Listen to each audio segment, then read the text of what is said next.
১. রাগ ও অভিমান করে বোকা ও দুর্বলরা।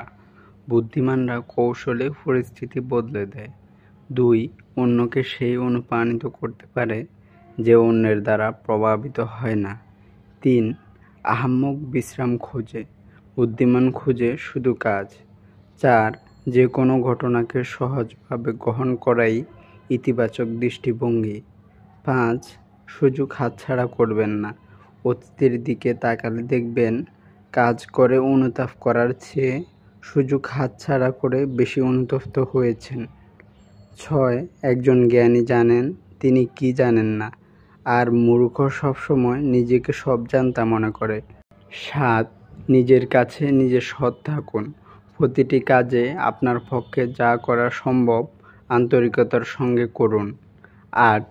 প্রতিটি কাজ করার আগে অন্তত একবার নিজেকে জিজ্ঞেস করুন কাজটি আপনি কেন করবেন, সেই কাজটি আপনার জন্য ও অন্যের জন্য কল্যাণকর কিনা। ৯.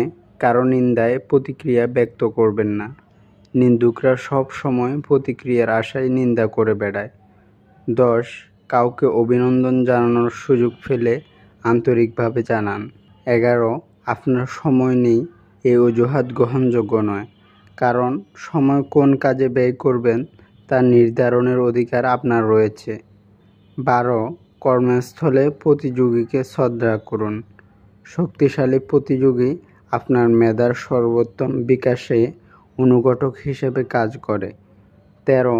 জীবনে ব্যর্থতা প্রধান দুটি কারণ হল নেতিবাচক দৃষ্টিভঙ্গি এবং সুনির্দিষ্ট লক্ষ্যের অভাব।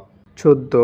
যুক্তিসঙ্গত কারণে না বলতে শিখুন, নিজের ও অন্যের কল্যাণার্থে প্রয়োজনে দৃঢ় হতে দ্বিধা করবেন না। ১৫. নিজের জীবনের সিদ্ধান্ত নিজেই নিতে শিখুন, তবে সিদ্ধান্ত নেওয়ার আগে প্রয়োজনে বিশেষজ্ঞের পরামর্শ নিন। ১৬. কারো প্রশংসায় অতি বিগলিত হবেন না, কারো সমালোচনায়ও বিব্রত বোধ করবেন না। ১৭. কোনো ঘটনার প্রেক্ষিতে তাৎক্ষণিক প্রতিক্রিয়া ব্যক্ত করবেন না, একটু থামুন, লম্বা দম নিন, মনকে জিজ্ঞেস করুন এই মুহূর্তে আপনার কী করণীয়। ১৮.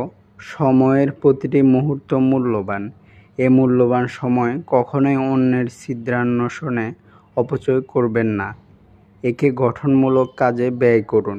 ১৯. করতে হয় বলে করা আর ভালোভাবে কাজ করা এক নয়, কাজকে যখন আপনি ভালোবাসবেন তখন কাজই আপনাকে বহুগুণে প্রতিদান দিবে। ২০. কারো সাথে আর্থিক বা ব্যবসায়িক লেনদেন করার আগে তার অতীত ও বর্তমান সম্পর্কে ভালোভাবে খোঁজ নিন। আর্থিক লেনদেনের ক্ষেত্রে সব সময় লিখিত প্রমাণপত্র রাখুন।